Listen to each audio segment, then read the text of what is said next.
한 여성이 심각한 표정으로 통화를 하고 있습니다. 네, 찾았다고요? 정말인가요? 진짜로 찾은 건 맞나요? 맙소사.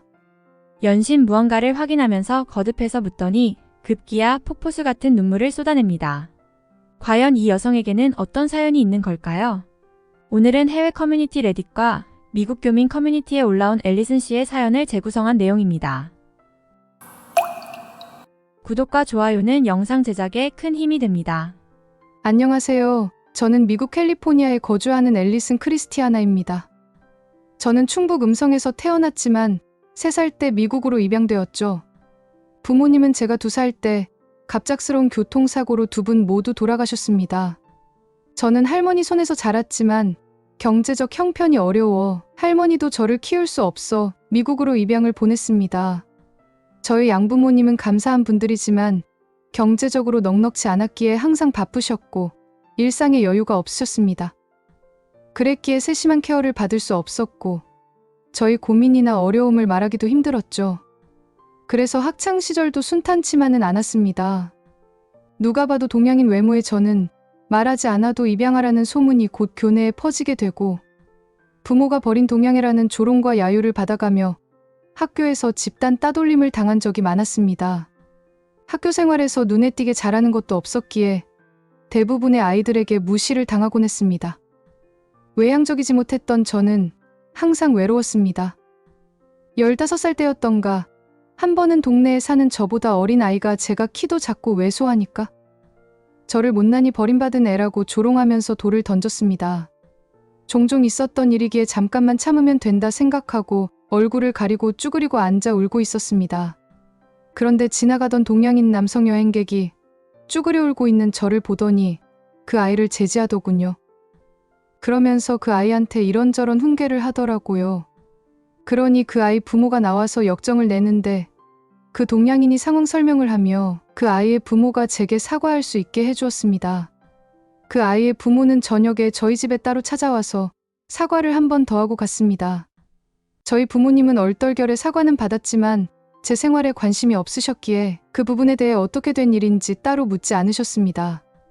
부모도 관심이 없고 저도 저를 지킬 힘도 없었던 상황에서 저희 억울함을 풀어주고 사과까지 받게 도와준 그 동양인 남성에게 무척 고마운 마음이 들었습니다.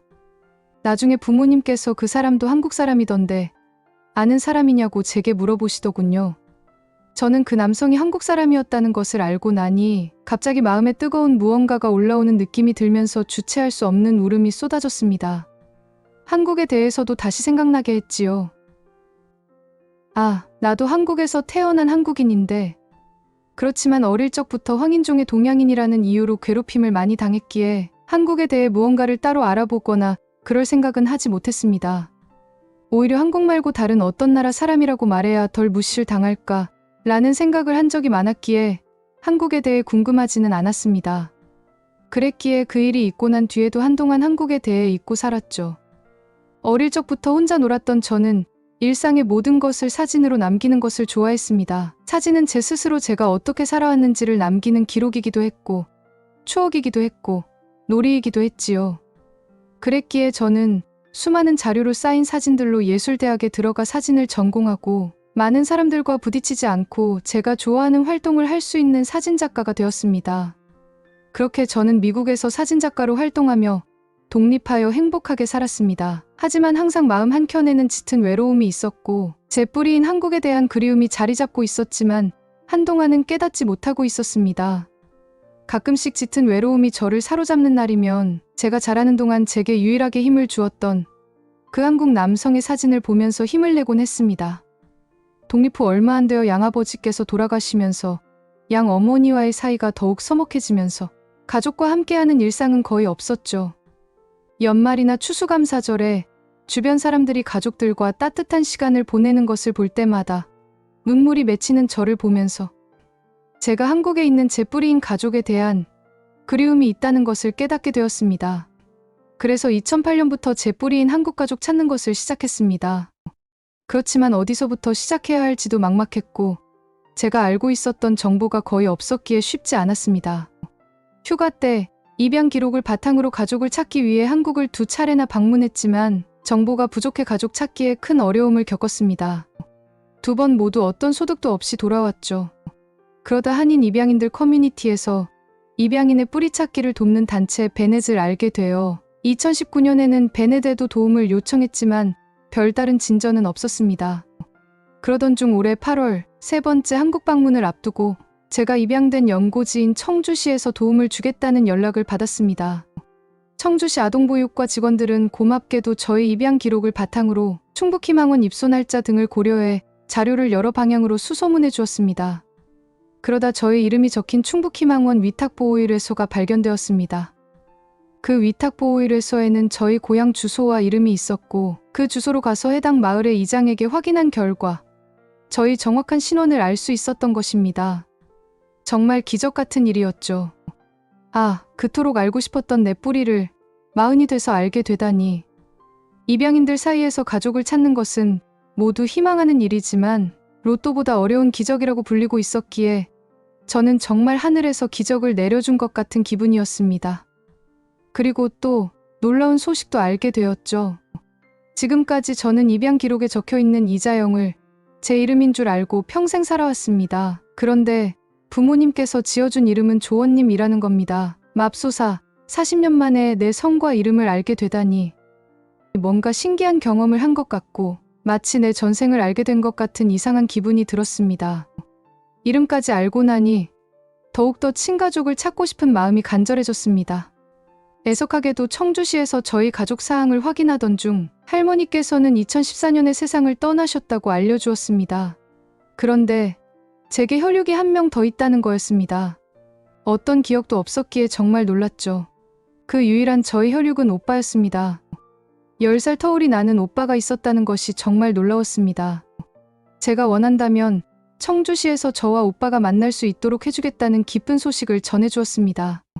저는 어려서 아이들에게 괴롭힘을 당했을 때나 혼자 집에서 놀면서 외로움을 느낄 때 형제 자매가 있기를 평생 희망하고 살았었는데 이렇게 이루어지다니 정말 상상도 못했던 일이었습니다. 어릴 적 저를 도와줬던 그 한국인 남자를 만났을 때는 그런 희망이 더욱 간절했었죠. 처음엔 오빠를 찾았다는 소식에 충격을 받았지만 가족이 생겼다는 기쁨에 몇 날 며칠 잠을 이루지 못했습니다. 드디어 한국을 3번째 방문하게 되었습니다. 2008년, 2009년 이렇게 2번 방문하고 14년 만에 한국에 온 건데요. 저는 도착해서 깜짝 놀랐습니다. 그 사이 인천공항은 새로운 터미널이 새로 더 생겼더군요. 2008년에 처음 한국에 방문했을 때 한국 공항의 인상은 정말 충격적이었습니다. 그동안 내가 한국인이어서 그렇게 무시당하고 괴롭힘을 받으면서 살았는데 세상에 이렇게 발달한 곳이라고는 생각도 못했었기 때문이었죠. 미국의 많은 사람들이 한국에 대해 제대로 알지 못해 내가 그런 취급을 당했구나라는 생각을 했습니다. 2023년 3번째 방문한 한국은 더욱 새로웠습니다. 입국도 여권을 보여주는 방식이 아닌 QR코드 시스템으로 되어 있어 매우 편리했고 수화물도 정말 빨리 나왔죠. 그리고 청주로 가기 위해 어떻게 해야 할지 잠깐 헤매고 있었는데 귀여운 안내 로봇이 도움이 필요한지 귀엽게 다가오더군요. 안내 로봇에게 물었더니 정말 쉽게 안내해주는 거예요. 신기하고 재밌는 경험이었습니다. 마치 미래도시에 온 것 같은 느낌이었습니다. 공항 내부는 전부 무료 와이파이로 되어 있어 미국의 친구들과 연락하는 것도 수월했죠. 그 사이 너무도 발전한 모습에 깜짝 놀랐습니다. 청주에 도착했더니 감사하게도 공무원분들이 버스터미널에 나와주셨습니다. 그분들이 맡은 업무이기는 하지만 정말 많은 어려움이 있었는데도 하나하나 모두 매일같이 정말 열심히 제 가족을 찾아주신 분들이었기에 만나자마자 저는 눈물을 쏟았습니다. 진심으로 감사하다는 인사를 이제서야 전할 수 있었습니다. 곧 저는 저희 오빠와 상봉했습니다.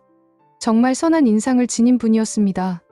오빠는 저희 존재를 알고 있었기에 성인이 되고 나서 저를 찾으러 많은 수소문을 했었지만 제가 이름을 잘못 알고 있던 바람에 어떻게도 찾을 수가 없었다고 하더군요. 오빠와 저는 한참을 울었습니다. 꿈에 그리던 나의 혈육. 오빠가 생겼네요. 오빠는 가정을 이루고 있었는데 오빠와 결혼한 새언니도 저희 조카들도 저희 존재를 모두 알고 있었습니다. 할머니 기일이나 명절에 오빠가 매년 말을 했다고 하더군요. 저는 새언니와 조카들까지 만나고 나니 갑자기 부자가 된 기분이 들었습니다.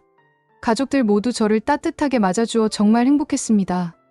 앞으로 인생이 즐거울 것 같은 예감이 드네요. 제가 이런 행복을 느끼기까지의 여정은 정말 길고 힘들었는데요. 저도 15년 이상 포기하지 않았고, 한국의 공무원분들도 내일처럼 노력해주신 덕분이라고 생각합니다. 한국의 공무원분들께 다시 한번 깊은 감사를 드립니다. 오늘 앨리슨 씨의 사연 어떠셨나요? 정말 잊어버린 가족을 찾는 것은 기적이라는 말이 나올 정도로 힘든 일인데 청주시 공무원분들이 끝까지 포기하지 않고 노력한 덕분에 앨리슨 씨가 꿈을 이룰 수 있었던 것 같습니다. 많은 다른 입양인들에게 희망이 되는 사연이 될 것 같습니다. 오늘 사연이 좋으셨다면 구독과 좋아요 눌러주세요. 여러분들의 구독과 좋아요는 영상 제작에 큰 힘이 됩니다. 지금까지 감동서랍이었습니다. 감사합니다. 행복한 하루 되세요.